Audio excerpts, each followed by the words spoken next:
Trust slowly, observe quickly. Most people do the opposite. They trust fast because it feels good, and they observe too late when the damage is already done.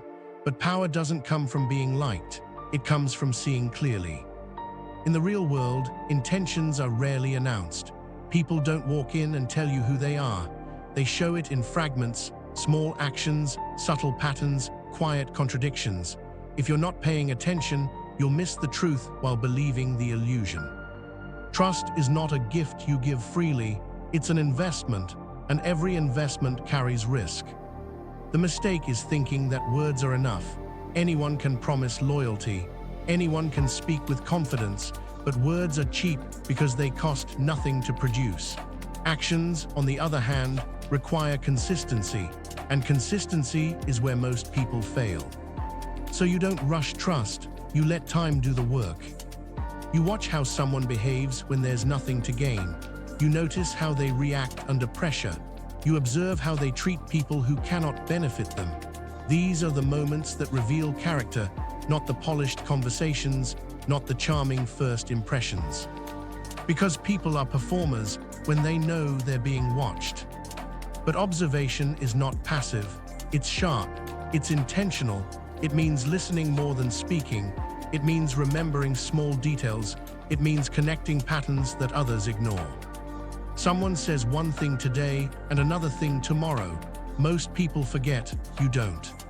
Someone shows loyalty when it's easy, but disappears when it's inconvenient. Most people excuse it, you don't. This is how you protect yourself, not by building walls, but by seeing clearly. There's a quiet advantage in being underestimated. When you don't rush to trust, people reveal more.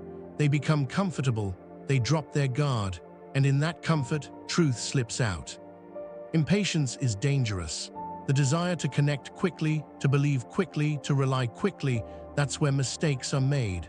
Because trust creates vulnerability, and vulnerability in the wrong hands becomes leverage. Not everyone deserves access to you. Not everyone deserves your loyalty, your plans, your weaknesses.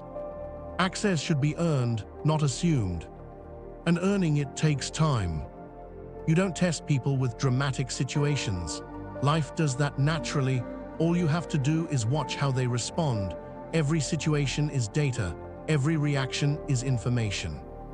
The calm ones reveal themselves in chaos. The loyal ones reveal themselves in absence. The honest ones reveal themselves when lying would be easier. Observation turns uncertainty into clarity. And clarity is power. But there's another side to this. Moving slowly doesn't mean being cold. It means being controlled. You can be kind without being naive. You can be open without being exposed. The goal is not isolation. The goal is precision. Because blind trust is just delayed regret.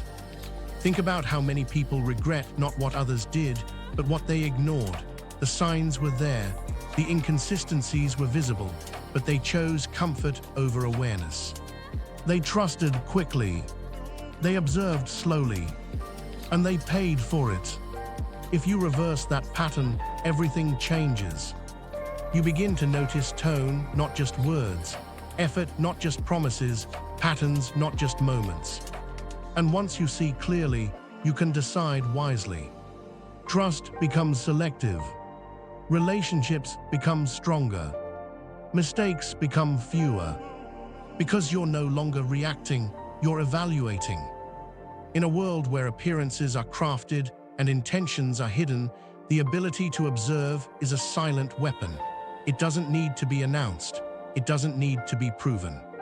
It just works. So take your time, let people reveal themselves, let actions speak long enough to outweigh words.